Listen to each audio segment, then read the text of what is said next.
Hello दोस्तों, उम्मीद करता हूँ आप सब लोग बहुत अच्छे होंगे।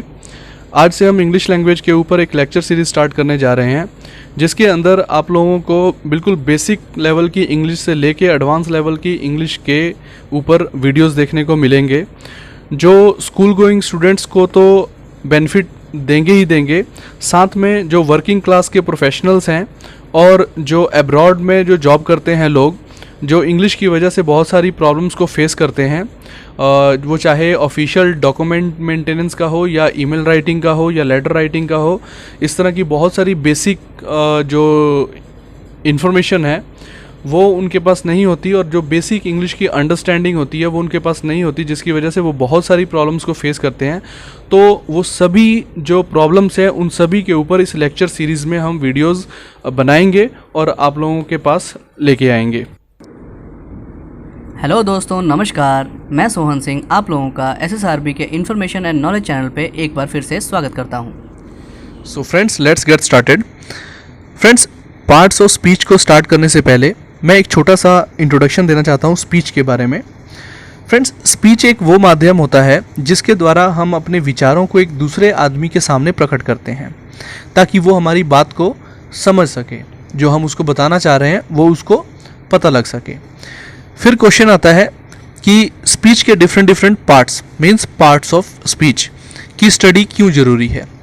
फ्रेंड्स, स्पीच के पार्ट्स की स्टडी इसलिए ज़रूरी है क्योंकि एक एग्जांपल लेते हैं।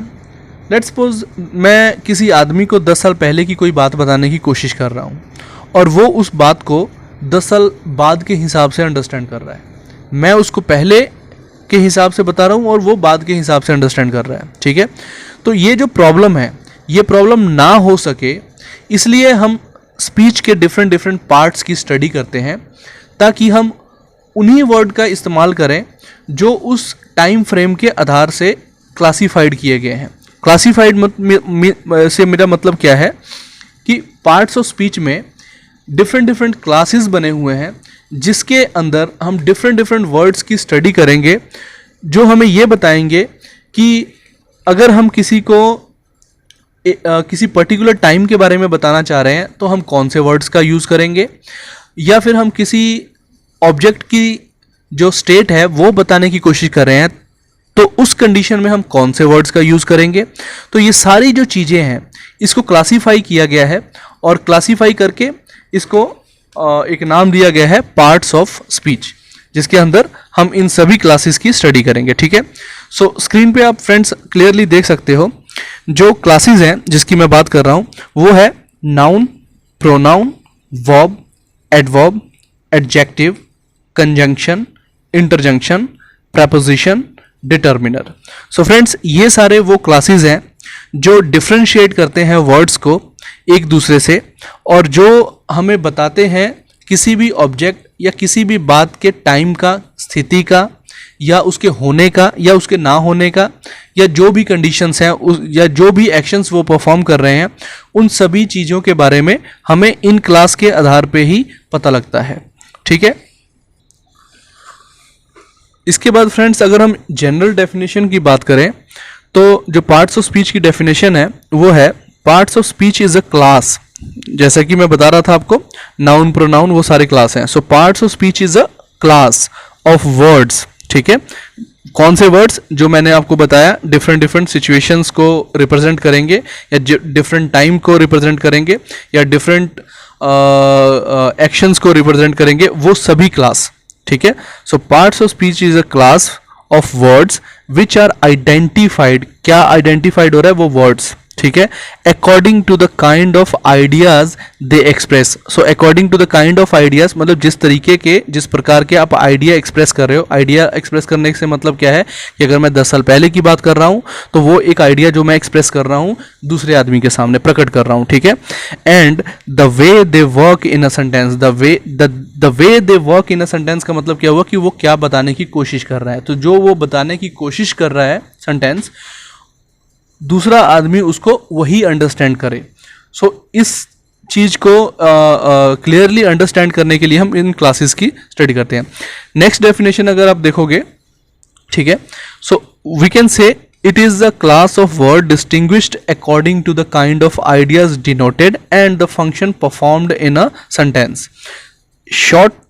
इन शॉर्ट में अगर आपने जानना है कि पार्ट्स ऑफ स्पीच क्या है तो सिंपल आप इसको बोल सकते हो कि role of words in a sentence. मैं आपको बता चुका हूँ पहले ही कि एक सेंटेंस में जो वर्ड का रोल होता है, ठीक है, रोल होने से क्या मतलब है कि वो जो परफॉर्म करता है, परफॉर्म क्या करता है एक सेंटेंस में, सभी वर्ड्स क्या परफॉर्म करते हैं, कोई किसी का नाम बताता है, कोई टाइम बताता है कि वो जो घटना हुई है वो कौन से समय में हुई है, कोई बताता है कि वो जो ऑब्जेक्ट है उसकी स्थिति क्या है, कोई आदमी ऑब्जेक्ट है उसकी स्थिति क्या है। इससे मेरा क्या कहने का मतलब है कि अगर कोई चीज़ है तो वो किसी चीज़ के ऊपर पड़ी हुई है या उसके नीचे पड़ी हुई है या हवा में लटकी हुई है, ठीक है। सो ये उसका स्टेट हो गया, ठीक है। सो उसका स्टेट क्या है।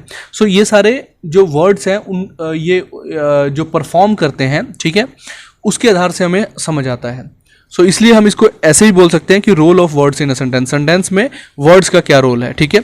एक और शॉर्टकट डेफिनेशन है, every word in a sentence is a part of speech, क्योंकि वो सारे पार्ट्स ऑफ स्पीच के क्लास से ही निकल के आते हैं, ठीक है। सो फ्रेंड्स, स्पीच के बारे में भी मैं आप लोगों को बता चुका हूं।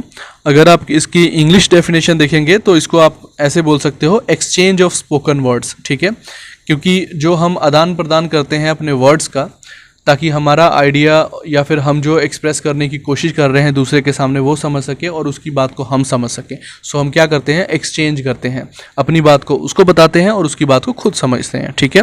या फिर आप इसको बोल सकते हो, expression of thoughts in a spoken words. So spoken words मतलब जो हम बोल रहे हैं, जो वर्ड्स को हम यूज़ कर रहे हैं, ठीक है, उनके क्या एक्सप्रेशंस हैं, ठीक है। सो एक्सप्रेशंस ऑफ थॉट्स मतलब इसको और डिटेल में अगर आप अंडरस्टैंड करोगे तो देखो, थॉट्स क्या होते हैं जो हमारे दिमाग में आते हैं, ठीक है। एक्सप्रेशंस क्या है, जो हम आवाज़ के थ्रू, ठीक है, अपनी ध्वनियों के थ्रू या अपने फेस एक्सप्रेशंस के थ्रू या अपने इशारों के थ्रू दूसरे को बताने की कोशिश करते हैं। सो बेसिकली स्पीच क्या होता है, स्पीच क्या है, हम अपने विचार को, अपने थॉट्स को दूसरे को समझाते हैं, वो चाहे किसी भी माध्यम से हो। वर्ड्स के माध्यम से अगर समझा रहे हैं तो वो पार्ट्स ऑफ स्पीच हो गया, अगर इशारों से समझा रहे हैं, ठीक है, तो उसको भी हम स्पीच के कैटेगरी के अंदर ही लेते हैं, ठीक है friends. Thank you so much. So friends, इसी तरीके के न्यू अपडेटेड वीडियोज़ को पाने के लिए लाइक करें, सब्सक्राइब करें और बेल आइकन को प्रेस करें। Thank you so much.